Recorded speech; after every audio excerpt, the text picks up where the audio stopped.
When you work at a graveyard, you expect some spooky stuff from time to time. Strange sounds in the night, fog swirling around headstones, that sort of thing.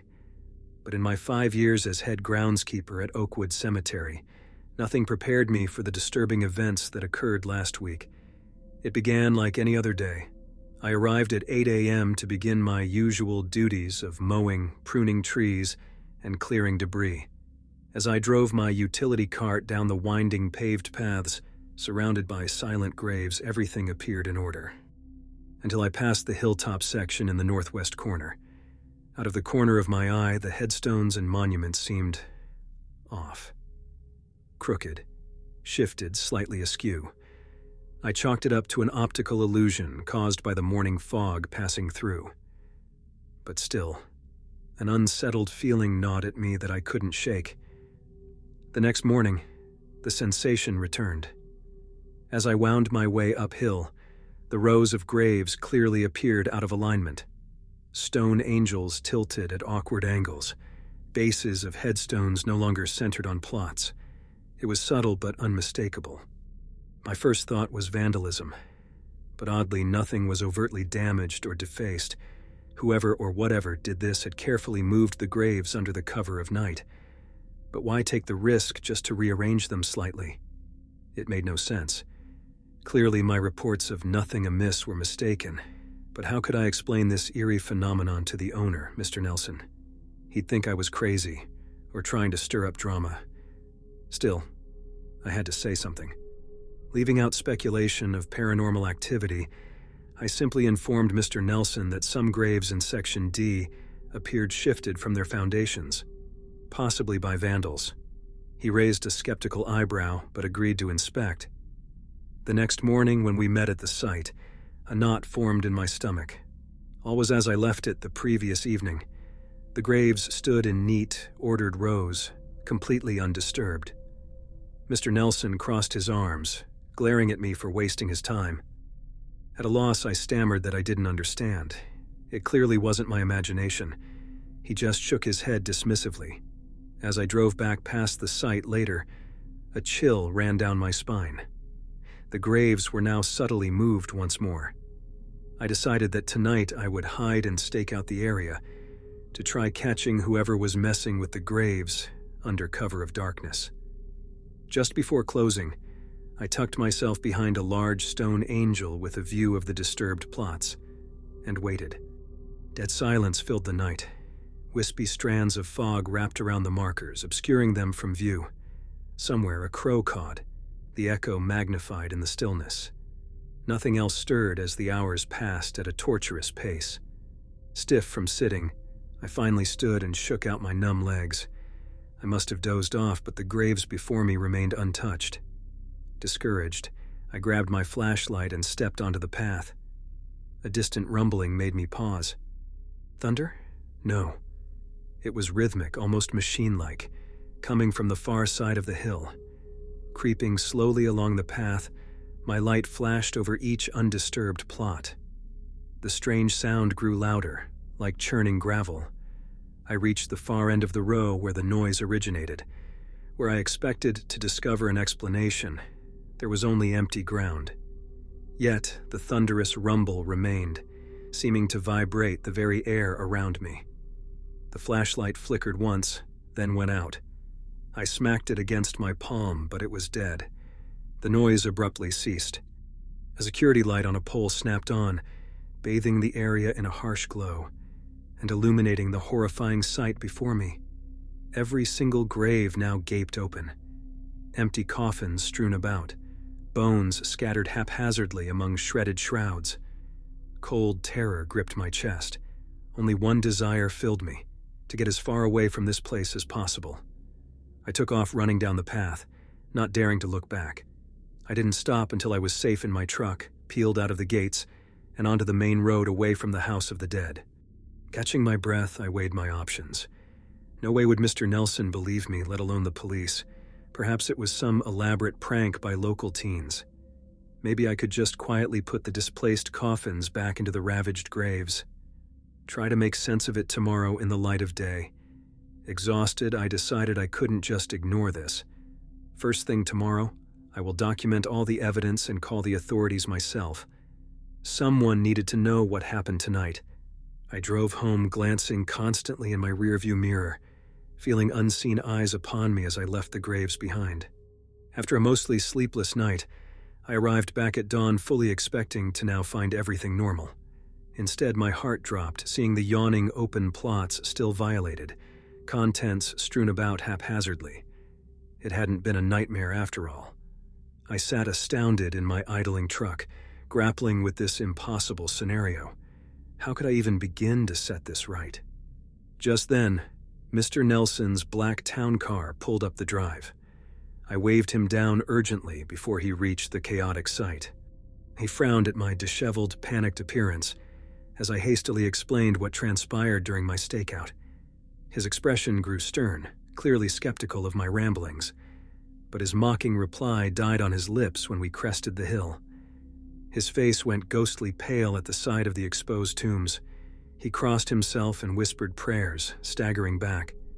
I knew then he believed me, but neither of us understood what sinister forces were at play on these suddenly unhallowed grounds. He told me to wait by the gates while he made some calls. I gratefully sat in my truck, keeping the doors locked. My eyes continuously scanned the tree line and among the headstones for any creeping movement. An hour later, Mr. Nelson returned, looking grim. He'd requested help from Father Caleb, a local priest. We followed his car, weaving through the maze of graves to where he waited alongside the horror scene, his young face even more ashen than Mr. Nelson's. But his hands were steady as he opened an ancient leather-bound book. In a strong voice, he read passages in Latin, swinging a golden censer wafting pungent incense. He blessed each ravaged plot with holy water. The air grew heavy, and the hairs on my neck stood up as if electrified. A murder of crows erupted from the trees, swooping in a frenzied tornado above us, then suddenly stopped, frozen in midair. In the abrupt silence, a shudder passed through the ground. As one, the birds fell from the sky, landing with heavy thuds in the grass. At the same moment, all the coffins and bones lying strewn about vanished before our eyes. The dirt steadily refilled the closing graves until all was made whole again. My knees nearly buckled with relief. Mr. Nelson uttered grateful prayers alongside the priest, but a lingering unease stayed coiled in my gut. Something powerful and ancient stirred in this valley, quieted but not destroyed. As I bid the men goodbye, I knew this evil remained, lingering just below the surface, waiting for night to fall once more. Over the next few days, I prayed the phenomena would not return, but the second night, I arrived to find those same graves gaping open again in the rising fog. My worst fears were realized. Whatever desecrated this land would not rest.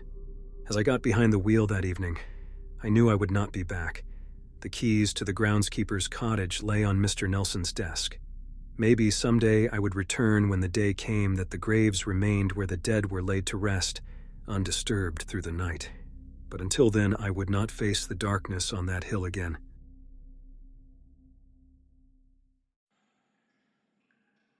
It started off like any other Saturday night. My roommate Jenny was out with friends, and I had the apartment to myself. I decided to order a pizza, crack open a few beers, and binge-watch some shows on Netflix. Around 10 p.m., I was halfway through an episode of Black Mirror when everything suddenly went black. The TV, the lights, everything shut off. Just my luck. It must have been a fuse that blew or something. I fumbled for my phone and turned on the flashlight. It doesn't look like the block was out. Great. I sighed and stood up to feel my way to the fuse box. As I walked past the TV, the reflection of my phone's flashlight on the black screen caught my eye. And that's when I saw it. The faint outline of a figure standing behind me. I whipped around, heart racing. No one was there, just my empty living room. I shook my head, laughing at myself. With the lights out, my mind was just playing tricks on me. I located the fuse box and switched the main breaker off and on. The lights flickered back on, crisis averted. I settled back onto the couch, cracked open another beer, and tried to get back into my show. But I couldn't focus. My mind kept replaying the image of that shadowy figure. After a few minutes, I hit pause on the remote. Get it together, I muttered to myself. I was letting my imagination run wild over nothing. I got up to use the bathroom, carefully avoiding glancing at the TV screen as I walked by. After peeing, I washed my hands and splashed some water on my face. "You're being ridiculous," I said to my reflection in the mirror. But when I met my own eyes, I could swear I saw something move in the darkness of the hallway behind me. I whirled around, just the empty hall. My heart was really pounding now. I flicked on the hallway light and did a quick search of the apartment. Closets, behind doors, under beds. Nothing. I was alone. I let out a shaky laugh. Too many horror movies were clearly messing with my head. I went back to the living room and sat down, determined to get immersed in my show and think about something else. It worked for a while, but during an intense scene, I noticed the discarded beer bottles on the coffee table. The amber glass created a dim reflection of the TV on their curved surfaces, and in that distorted reflection, I could make out the shape of a figure standing behind the couch. I froze, feeling icy fear trickle down my spine. Slowly, I turned my head. No one was there. But when I glanced back at the bottles, the figure remained in that hazy reflection. My hands were trembling now. I couldn't write this off. Something was very wrong here.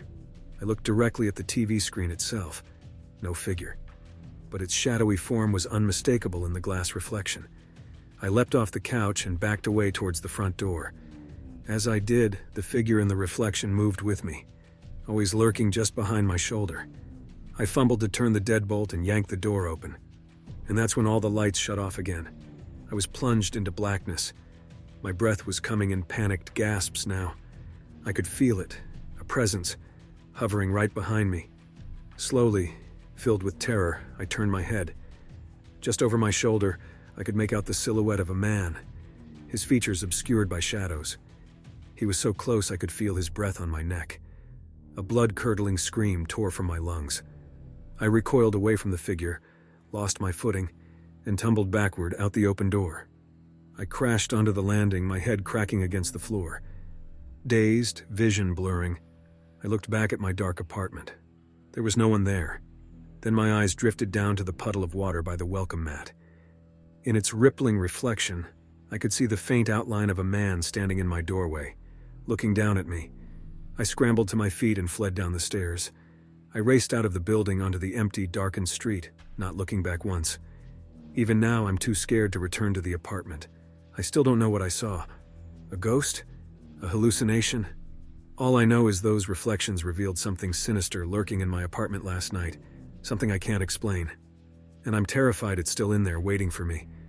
So whatever you do, if you see the reflection of someone standing behind you, especially in the dark, ignore it. Don't turn around, just get out. Get to safety.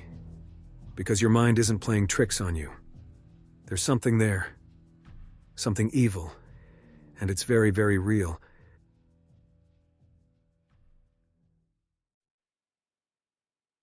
Working part-time at the campus library is usually a pretty mundane job. I check out books, restock shelves, and point students to the right study areas. But last Tuesday, things took a truly disturbing turn. I was reshelving a stack of books on the 4th floor in the literature section. It was always deserted up there late at night when I worked. I had an eerie feeling those shadowy book aisles held secrets few had discovered. As I slid a thick copy of Moby Dick back onto the shelf, a small slip of paper fluttered out. I bent to pick it up. Scrawled in shaky handwriting was a chilling message. "The finger is in the spine. Find me before it's too late." A prank, I figured. Some weird student trying to mess with the staff. But just to satisfy my curiosity, I flipped open the book's pages and gasped in horror at what lay pressed inside the spine. Working part-time at the campus library is usually a pretty mundane job. I check out books, restock shelves, and point students to the right study areas. But last Tuesday, things took a truly disturbing turn. I was reshelving a stack of books on the 4th floor in the literature section. It was always deserted up there late at night when I worked. I had an eerie feeling those shadowy book aisles held secrets few had discovered. As I slid a thick copy of Moby Dick back onto the shelf, a small slip of paper fluttered out. I bent to pick it up. Scrawled in shaky handwriting was a chilling message. "The finger is in the spine. Find me before it's too late." A prank, I figured. Some weird student trying to mess with the staff. But just to satisfy my curiosity, I flipped open the book's pages and gasped in horror at what lay pressed inside the spine. A human finger. Shriveled, grayish, the nail yellowed and cracked. Gagging, I slapped the book shut. Should I call campus security? The police? Unsure what to do, I quickly stuffed the book under some others in the cart. I had to think. Heart racing, I finished my stack, constantly glancing around for any suspicious person. I shuddered, imagining someone spying from between the dusty bookshelves. But I was alone on the floor. Who could have done this? Why leave such a grim clue?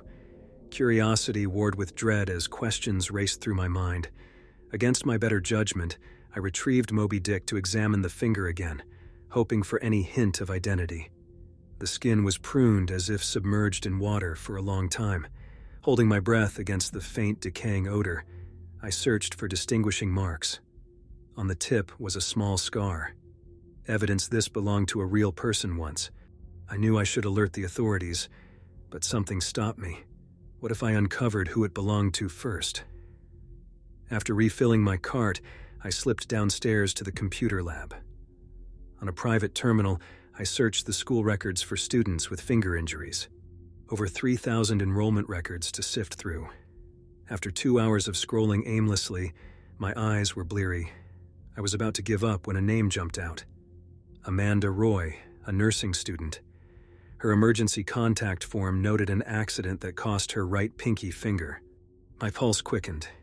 I Googled her but got only a school swimming team photo and an academic award mention. Grabbing my things, I rushed upstairs to search the stacks for her other books. Maybe I could piece together what happened. The 4th floor was now heavy with shadows as closing time approached. I hurried down an aisle of medical textbooks, looking for Amanda's name on the checkout cards. My cart bumped into something solid, but there was nothing there. I felt a whoosh of cold air on my neck, like someone breathing down it, but the aisle behind me was empty. Unnerved, I kept searching until I found a card with her name on a veterinary textbook. It was stamped 2 weeks before. Why had she been in the vet medicine section? As I slid the book from the shelf, an envelope slipped out, sealed with the initials AR. Heart racing, I ripped it open. Inside was a handwritten note. Amanda, don't trust Dr. Schultz. I found the bodies. He's not who he claims. Get evidence. Be careful. Tina. I see dread congealed in my gut. Dr. Schultz was a renowned zoology professor here. But who was Tina and what bodies? This wasn't just some horror prank. Amanda had uncovered something sinister. She clearly paid the price for it. I had to find out what Dr. Schultz was hiding. Glancing at my watch, I knew I only had minutes until the library closed. I pictured campus security, combing the library, discovering the finger. No, the authorities could not get involved yet. Shoving the book into my bag, I rushed to reshelve my cart and slip out a side exit. I would come back tomorrow night after the library closed to investigate the zoology section Amanda had been looking into. Hopefully before whoever cut off her finger realized it had been found. I barely slept that night, my dreams filled with grisly images. Who was after Amanda? Why hide her finger in a random book? None of it made sense yet. All I knew was that I had stumbled onto something terrifying hidden in the stacks. The next evening, I hurried to campus as soon as the library locked up for the night. Darting through shadows, I approached the side entrance and picked the old lock like a pro. Once inside, I headed right for the 4th floor zoology books. My hands shook as I scoured the titles, looking for anything about Dr. Schultz. Around the corner, I heard a squeaking book cart. Security doing rounds. I ducked behind a shelf, holding my breath until the sounds receded down the elevator. When I stood, a dark red book caught my eye. Gods or Beasts, the Search for Mythical Creatures. Hands trembling, I opened it. A photo slipped out. Dr. Schultz dressed in safari gear, posing with a dead unicorn-like creature. Scribbled on the back, Nepal, 1999. What the hell? Before I could process this, a scraping sound came from the next aisle over. I froze, listening intently. It was steady and methodical. Someone searching the shelves for something. I crept to the end of the aisle and peered around cautiously. In the dim light stood a hulking figure pulling out books and scanning pages before discarding them on the floor. He hadn't noticed me yet. I watched in terrified silence as he made his way down the row. As he neared, I saw his face in the moonlight. It was Dr. Schultz. Panic screamed through me. I eased back carefully, praying the floor didn't creak. I had to hide. But where? The special collections room downstairs had locking cases I could squeeze into. Checking that Dr. Schultz was preoccupied, I slipped out and sprinted down the hallway and stairs, through the door marked "Authorized Personnel Only." The ghostly room lined with glass cases gave me chills. Choosing one in the back corner, I picked the lock, slid inside the dark, tight space, and pulled the door closed just as footsteps entered the room. I could see between books to where Dr. Schultz slowly circled the room, peering into cases. What was he looking for? My heartbeat roared in my ears. After 10 agonizing minutes, he exited without noticing me. After Dr. Schultz left the room, I took a relieved breath but didn't dare leave my hiding spot yet. The photo proved he was twisted enough to hunt mythical creatures. What had Amanda discovered that put her in danger? I knew her severed finger was still stashed in the book spine where I had found it earlier. Dr. Schultz must be desperately searching for that critical piece of evidence. Sickened, I realized I had to retrieve the finger and get it to the police while I still could. But just then, the case door creaked open again. No time to run. I scrunched down in the shadows as Dr. Schultz loomed over the specimens, muttering to himself. He was clearly agitated, raving wildly. I dared not move a muscle as he circled the room. After agonizing minutes, he finally exited.